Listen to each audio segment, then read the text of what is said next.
Cape Fear, 1962 black and white film directed by J. Lee Thompson, based on a novel titled The Executioners, starring Gregory Peck and Robert Mitchum, later remade in 1991 with Robert De Niro into a version which is probably better known at this point. The story starts with a lawyer and family man named Sam Bowden. He is suddenly approached one day by a strangely threatening man named Max Cady. Apparently, years before, Sam prevented Cady from raping a woman and testified against him at the trial, leading to an 8-year imprisonment. Now, Cady is back. He was released from prison and he apparently wants revenge, but he's going about it in a deviously cautious way, meaning any attempt by Sam to get at him lawfully looks like power overreach.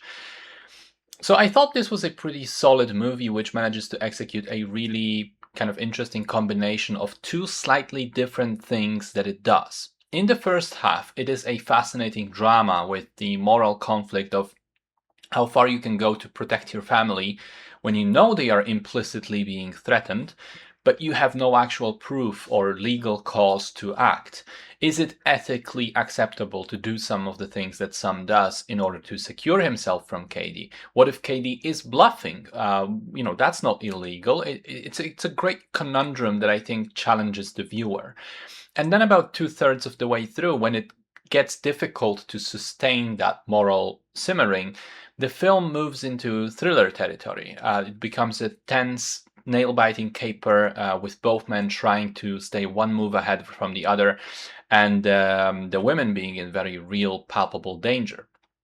The film feels, and not just them, it feels very Hitchcockian, which is apparently deliberate. The director wanted to evoke the feeling of watching a Hitchcock movie using many of the same tools that the other director did. Black and white film, close-ups, unusual lighting setups, even score written by Bernard Herrmann. I think the tension of the final sequence is really well done.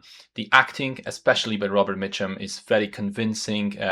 He's a great villain. I think he's the perfect mix of threatening and dangerous, and also weirdly charming and in an arrogant, tongue-in-cheek kind of way. I also think that the movie does a good job of navigating its limitations. You have to remember, in the 1960s, those were kind of more tame times in Hollywood, so to speak, and the film couldn't show very explicit violence. It couldn't say the word rape. You needed to sort of tiptoe around it. And there's also a significant change from the novel, which is that Cady is no longer an American soldier on leave, as the military thought that that aspect would reflect badly on them overall and forced the filmmakers to change that. And yes, there are ways in which the film has aged. There are some pacing issues in the middle. There are a couple of unnecessary scenes that probably you wouldn't include this time around. There's some weird transitions. And also kind of logistics / choreography of the action in the climax is a little bit shaky. It requires you to really suspend your disbelief. Having said that, it is still a really solid movie. I will be checking out the 1991 version soon for comparison.